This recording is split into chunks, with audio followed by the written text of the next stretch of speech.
Þetta skelfing að ríkisútvarpið okkar skuli verið þessari stöðu.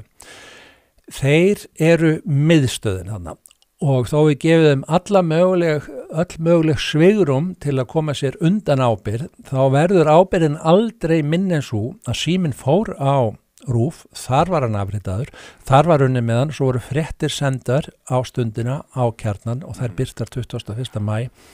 Og RÚV keypti sérstakan síma í aðdraganda byrlunar til þess að hægt væri að koma símanum undan. Rétt, þeir vissu með fyrirvara að símanum stólið og eins og þú segir, vissu þeir orðin byrlað, en sko, hvernig nærðu síma af einstaklingi og hefur hann nóg lengi til að þú getur afritaðan og skila tilbaka á þess einstaklingurum verður þess ekki var. Þú þarft að gera hann óvígan í einhverjum skilningi eða loka hann inni eða eitthvað slíkt.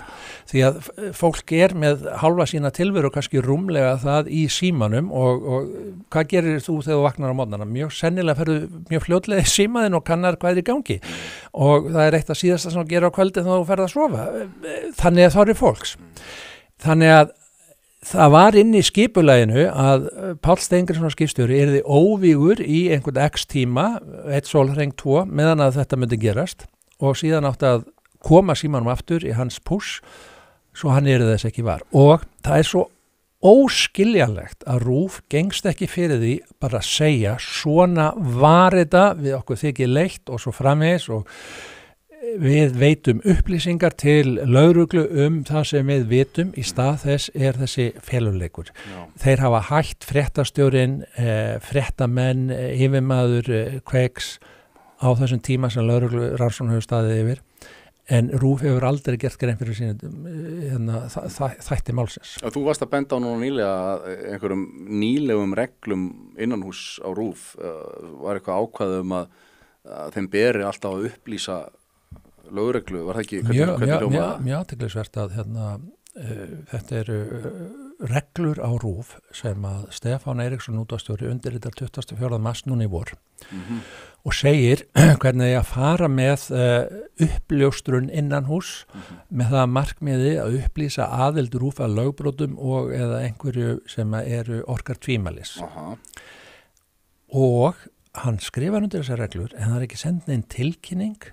Ég fann þetta bara fyrir tilviljun og var að leita einhver öðru og ég kíkja á þetta og þá þetta svona hluta einhver svona 12, 14, 15 reglugerðum og reglum RÚV. Það eins og Stefán sig að segja við þurfum að fara að gera betur, hérna nú komna reglur hvernig við eigum að haga okkur.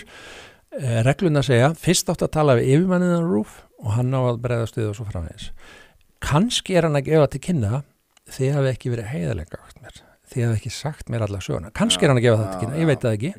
En þetta í öllu falli mjög undarlegt að þetta sé sett núna og á þess að það sé neinn kynning en það segir markmiðið að koma upplýsa lögbrot og ámælisverða háttsemi innan veggja RÚV. Það eins og Stefán Eiríkssoni sé misboðið að það hafi eitthvað gengið á sem hann hefði ekki fengið að vita og það hægt að túlka þetta þannig og segja, já, það getur verið og þá væntanlega fylgir þessu eftir með innan úr samtölum því að þó að ýmsir hafi hætt þarna sem eiga og eru sakborningar þá ennþá fólk þarna inni sem að veit ýmislegt það sem gerist vorið 21 þegar að Páli Steingrímssoni skipstjóri var byrlað.